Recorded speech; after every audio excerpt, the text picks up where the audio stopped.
Oke, selamat siang, sore, pagi buat Bapak Ibu semua. Jadi kesempatan kali ini saya coba mempresentasikan materi yang berjudul struktur atom dan teknologi semikonduktor. Jadi materi ini tuh sangat penting karena menjadi dasar dari berbagai teknologi modern, terutama yang berkaitan dengan perangkat elektronik seperti komputer, smartphone, dan kendaraan listrik. Pada presentasi ini ada beberapa bahasan yang coba saya presentasikan. Yang pertama itu bilangan kuantum, kedua bentuk orbital dan tingkat energi, bahas semikonduktor, pita energi semikonduktor, perbedaan semikonduktor tipe P dan tipe N, kemudian pembuatan semikonduktor hingga device. Yang selanjutnya itu ada PLD atau Pulse Laser Deposition, dan yang terakhir mungkin saya akan coba bahas isu terkini yang berkaitan dengan teknologi untuk semikonduktor.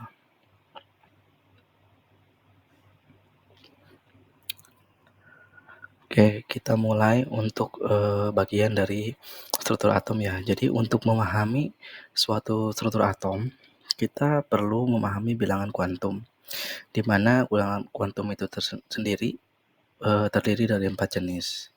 Yang pertama itu N. N itu principal quantum number,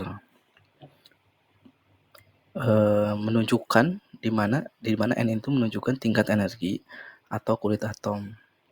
Jadi semakin besar nilai N, maka akan semakin jauh juga elektron dari suatu inti atom. Selanjutnya itu L angular momentum quantum number.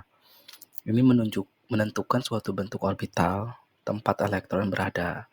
Nilai L ini itu menghasilkan suatu bentuk orbital seperti S, P, dan F. Selanjutnya itu ML atau magnetic quantum number, di mana ini akan menunjukkan suatu orientasi orbital di dalam suatu ruang untuk arah distribusi elektron. Yang terakhir yaitu MS atau spin quantum number, di mana di sini menggambarkan arah spin atau putaran elektron yang bernilai plus setengah atau bernilai minus setengah.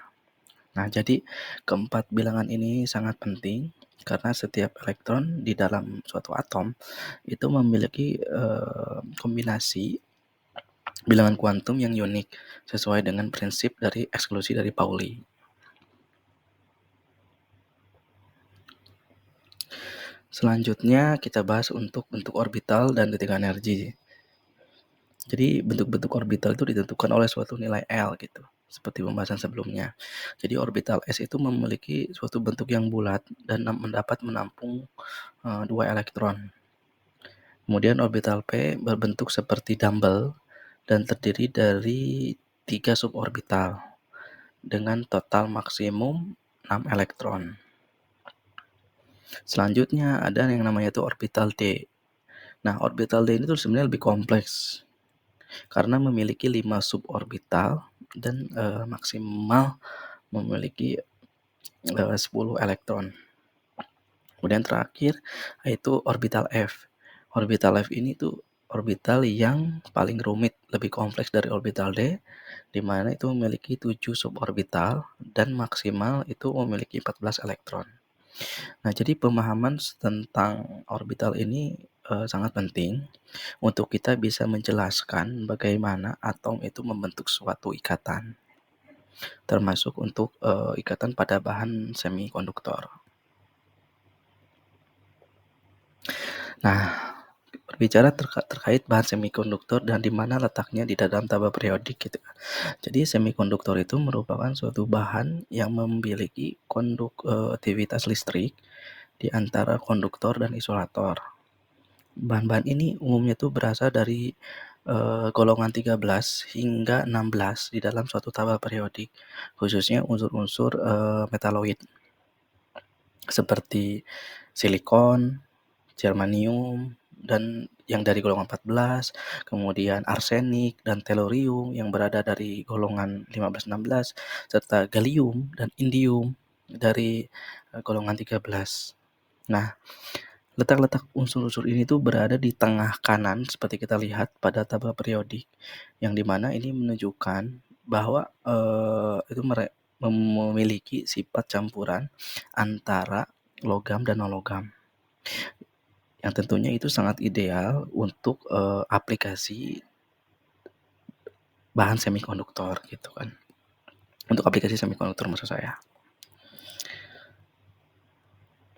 Lanjut, kita bahas untuk pita energi dari semikonduktor itu sendiri. Jadi, konsep pita energi ini menjelaskan bagaimana elektron berpindah di dalam suatu bahan. Jadi yang pertama itu metal atau konduktor gitu kan ya. Konduktor itu memiliki pita valensi dan pita konduksi yang saling tumpang tindih, jadi berdekatan. Yang mana ini akan mengakibatkan elektron itu dapat berpindah secara bebas gitu. Kemudian yang kedua itu semikonduktor. Jadi semikonduktor itu relatif mempunyai celah namun kecil. Jadi memiliki celah yang energi yang kecil. Sehingga konduktivitasnya itu bisa ditingkatkan dengan suatu bahan atau pemberian energi atau melalui doping gitu kan ya.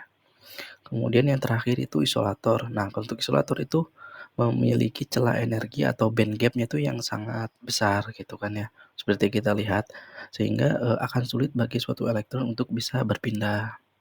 Nah, inilah yang menjadikan kalau kita lihat bagaimana semikonduktor itu sangat fleksibel dan dapat dimanipulasi untuk berbagai fungsi. Nah, berbicara terkait semikonduktor, ada perbedaan semikonduktor tipe P dan tipe N. Jadi untuk meningkatkan suatu kemampuan hantar dari suatu semikonduktor dilakukan proses doping. Tipe N terbentuk saat bahan semikonduktor murni itu diberi unsur donor atau seperti fosfor. Ini akan menghasilkan kelebihan dari suatu elektron. Sebaliknya untuk tipe P itu terbentuk dengan menambahkan unsur akseptor seperti boron, ya sehingga akan menciptakan kekurangan elektron atau disebut hole. Di kedua tipe ini akan membentuk suatu junction di dalam suatu perangkat elektronik seperti dioda, transistor, dan IC.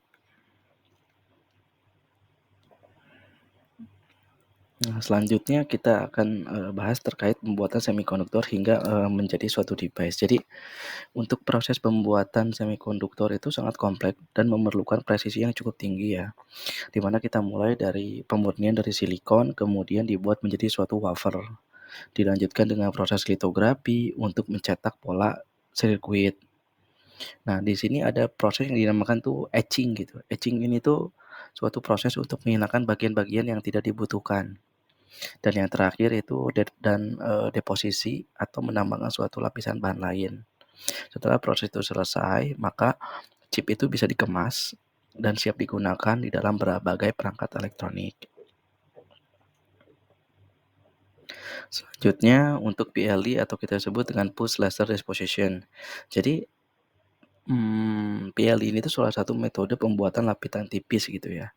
Nah, di dalam metode ini itu sinar laser itu mempunyai intensitas yang tinggi yang diarahkan ke target material, di mana akan menyebabkan material tersebut itu akan menguap dan membentuk suatu plasma. Plasma ini kemudian akan mengendap di dalam permukaan substrat yang mana akan membentuk lapisan tipis yang digunakan untuk sensor, optoelektronik, dan komponen presisi lainnya. Oke, ini merupakan suatu isu-isu terkini gitu ya yang ada terkait teknologi dari semikonduktor. Jadi dunia ini tuh sekarang mulai dunia semikonduktor itu menghadapi beberapa isu ya. Kalau kita bisa lihat dari sisi bisnis, itu ada krisis chip global yang berdampak pada industri otomotif hingga elektronik rumah tangga. Kemudian kalau kita lihat dari sisi teknologi, itu kita bisa melihat transisi menuju chip yang akan berukuran sekitar 3 nanometer. Jadi chip khusus untuk kecerdasan buatan dan bahan untuk pengembangan suatu chip kuantum. Nah, beberapa bahan baru seperti gallium, nitrit, dan silicon carbide itu juga akan mulai menggantikan silikon untuk, suatu aplikasi tertentu. Nah, dunia juga akan semakin fokus gitu ya pada efisiensi energi dan keberlanjutan proses, produksi chip gitu kan ya. Nah, baik untuk kesimpulan jadi berdasarkan, pembahasan yang, saya tadi bahas, jadi kita bisa menyimpulkan bahwa struktur atom dengan bilangan kuantumnya itu memberikan suatu dasar pemahaman yang kuat gitu ya, yang kuat terhadap perilaku elektron dan suatu sifat suatu unsur. Bahan semikonduktor seperti silikon itu memiliki posisi yang, strategis di dalam suatu tabel periodik karena sifatnya yang dapat modifikasi, baik itu bisa menjadi tipe N maupun tipe P, yang mana akan melalui proses dari suatu proses doping. Kemudian, teknologi pembuatannya tuh untuk bahan semikonduktor itu sangat kompleks dan memerlukan presisi yang tinggi. Namun, justru karena itu, semikonduktor itu mampu menjadi komponen inti dari berbagai perangkat elektronik, yang kita gunakan saat ini. Jadi selain untuk perkembangan teknologi semikonduktor juga terus bergerak gitu ya, cepat mengikuti kebutuhan dunia yang semakin bergantung pada AI atau kecerdasan buatan, kecepatan memprosesan data, dan yang tentunya itu untuk suatu efisiensi, energi. Oke, kemudian, demikian penyampaian tentang struktur atom dan teknologi semiconductor. Jadi, pada materi ini, kita bisa melihat bahwa pemahaman terhadap hal-hal mendasar seperti bilangan kuantum dan bentuk orbital itu ternyata memiliki peranan yang besar di dalam perkembangan teknologi modern, terutama di bidang semikonduktor yang mana kini menjadi pondasi dari hampir seluruh perangkat elektronik yang ada di sekitar kita. Demikian presentasi dari saya, terima kasih dan sampai jumpa kembali.